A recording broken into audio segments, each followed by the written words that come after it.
Chapter 6. The First Two Finders. The very next day, the first golden ticket was found. The finder was a boy called Augustus Gloop, and Mr. Bucket's evening newspaper carried a large picture of him on the front page.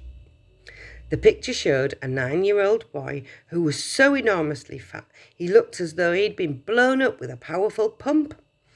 Great flabby folds of fat bulged out from every part of his body, and his face was like a monstrous ball of dough with two small, greedy, curranty eyes peering out upon the world.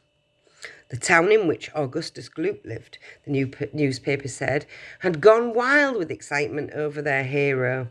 Flags were flying from all of the windows. Children had been given a holiday from school, and a parade was being organised in honour of the famous youth. "I just knew Augustus would find a golden ticket," his mother had told the newspaper man. "He eats so many bars of chocolate a day that it was almost impossible for him not to find one. Eating is his hobby, you know, and that's all he's interested in. But still, it's better than being a hooligan and shooting off zip guns and things like that in his spare time, isn't it? And what I always say is, he wouldn't go on eating like that, like he does, unless he needed nourishment, would he? It's all vitamins anyway. What a thrill it will be for him to visit Mr. Wonka's marvellous factory. We're just as proud as anything."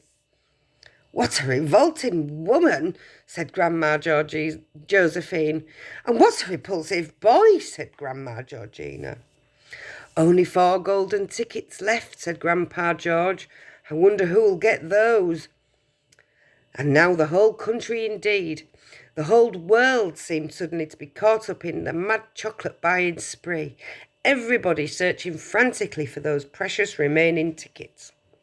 Fully grown women were seen going into sweet shops and buying 10 Wonka bars at a time, and tearing off the wrappers on the spot and peering eagerly underneath for a glint of golden paper. Children were taking hammers and smashing their piggy banks and running out to the shop with handfuls of money. In one city, a famous gangster robbed a bank of £1,000 and spent the whole lot on Wonka bars that same afternoon. And when the police entered his house to arrest him, they found him sitting on the floor amidst mountains of chocolate, ripping off wrappers with the blade of a long dagger. In far-off Russia, a woman called Charlotte Russe claimed to have found the second ticket, but it turned out to be a clever fake. The famous English scientist, Professor Foulbody, invented a machine which would tell you at once, without opening a wrapper of a bar of chocolate, whether or not there was a golden ticket hidden beneath it. The machine had a mechanical arm that shot out with tremendous force and grabbed hold of anything that had the slightest bit of gold inside it, and for a moment looked like the answer to everything. But unfortunately, while the young professor was showing off the machine to the public at the sweet counter of a large department store, the mechanical arm shot out and made a grab for the gold filling in the back tooth of a duchess who was standing nearby. There was an ugly scene, and the machine was smashed by the crowd.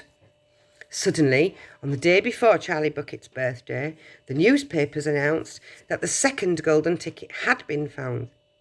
The lucky person was a small girl called Veruca Salt, who lived with her rich parents in a great city far away.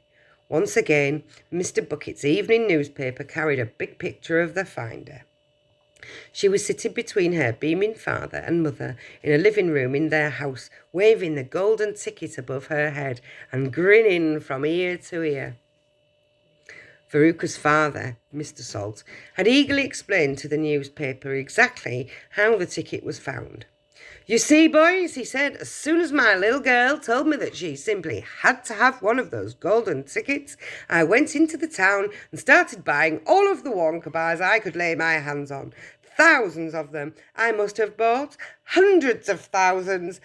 Then I had them loaded onto trucks and sent them directly to my own factory. I'm in the peanut business, you see, and I've got about 100 women working for me over at my place, shelling peanuts and for roasting and salting. That's what they do all day. these women. They sit there shelling peanuts. So I says to them, "Okay, girls," I says, "from now on, you can stop shelling peanuts and start shelling the wrappers off these chocolate bars instead." And they did. I had every worker in the place yanking the paper off those bars of chocolate, full speed ahead from morning until night. But 3 days went by and we had no luck. Oh, it was terrible. My little Veruca got more and more upset each day, and every time I went home, she would scream at me, "Where's my golden ticket? I want my golden ticket!" And she would lie on the floor for hours, kicking and yelling in the most disturbing way. Well, I just hated to see my little girl feeling unhappy like that.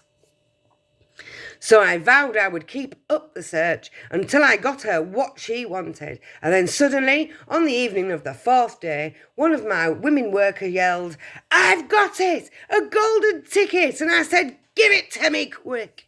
And she did. And I rushed it home and gave it to my darling Veruca. And now she's all smiles and we have a happy home once again. "That's even worse than the fat boy," cried Grandma Josephine. "She needs a really good spanking," said Grandma Georgina. "I don't think the girl's father played it quite fair, Grandpa, do you?" Charlie murmured. "He spoils her," Grandpa Joe said, "and no good can ever come of spoiling a child like that. Charlie, you mark my words." "Come to bed, my darling," said Charlie's mother. "Tomorrow's your birthday, and don't forget that. So I expect you'll be up early to open your present." "A Wonka chocolate bar," cried Charlie. "It's a Wonka bar, isn't it?" "Yes, my love," his mother said. "Of course it is." "Oh, wouldn't it be wonderful if I found the 3rd golden ticket inside it?" Charlie said. "Bring it in here when you get it," Grandpa Joe said, "and we'll all watch you taking off the wrapper." That was the end of chapter 6.